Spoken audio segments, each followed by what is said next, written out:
Well, it's time for today's breakfast bite here on Pure 24/7 Radio, and I'm delighted to welcome another guest from Adventure Plus this morning. Hello, Mike. Hello. Hello. How are we doing? Not too bad. How are you?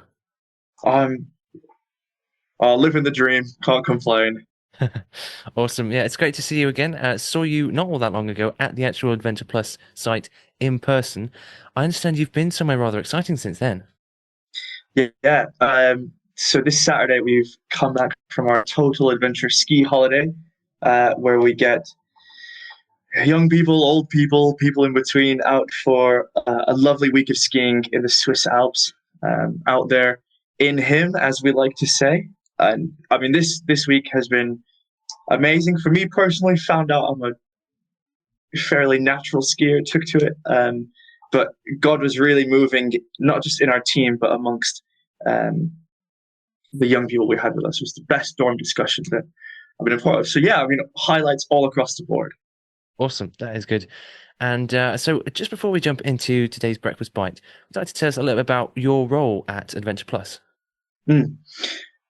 So we'll start back at the beginning. In the beginning, I came on board the third week of March last year.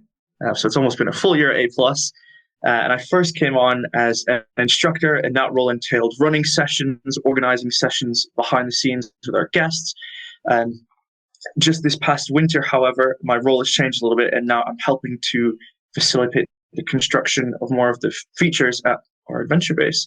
So up next, we've got the lake being built, as well as the hill, which will have our zip wire right at the top, our co-steering course, and our caving trail. Wow, that's cool. That sounds very exciting. Are you enjoying it all? Um, yeah, from a work standpoint, it's a really fulfilling job. And then some of the sort of role models that we have here, people always ask me where I grew up because I've got a bit of a funky accent, and now the best answer seems to be like I feel like I've grown up at A plus, and the last 11 months have really shaped me into the young man that I am now. Wow, awesome. That sounds great. And it's great to see you again. For today's breakfast bite, would you like to share a little thought for us? Yeah, so another great bit of praise for Adventure Plus. This January, we had our annual team time. We were graced with the guys at Mobile Team Challenge, and I mean, they were just experts in emotional intelligence. They run us through some games and some points.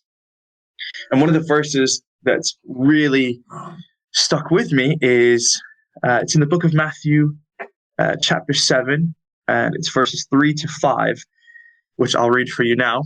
Why do you look at the speck of sawdust in your brother's eye and pay no attention to the plank in your own eye? How can you say to your brother, let me take the speck out of your eye, when all the time there is a plank in your own eye? You hypocrite, first take the plank out of your own eye, and then you'll see clearly to remove the speck from your brother's eye. So, sorry, folks, this one's a bit of a challenge to foster some introspection. I read this and it makes me think to every single situation in life. How can I point the finger at myself and take the most accountability and responsibility? What can I do better to then be able to love myself more, and in turn love the people around me more and be more of a force for good, instead of perhaps infecting people with a negative attitude, and damaging the team, really. So wherever you find yourself, maybe you're behind the wheel and someone cuts you off, or you're in work and someone hasn't photocopied something. How can we do our best to respond to that situation to not make things worse, and to give people a little bit of grace that they might need to be the best Christians that we can be, really? Hmm, that's a good Yeah. question. It's quite a challenge. I think each one of us will face that from day to day.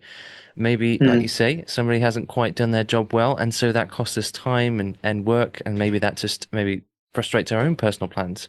Or perhaps something else, somebody's upset us, somebody's frustrated us by just not acting as they ought to be. But Mm. yeah, you're absolutely right. Oftentimes, the way we respond actually can decide whether or not the situation goes from bad to worse, or actually we can dispel the frustration, dispel the anger of the other person. Yeah. Well, thank you so much, Mike. Great to hear from you. I look forward to speaking again soon. Absolutely. We'll have to get a game of chess in soon.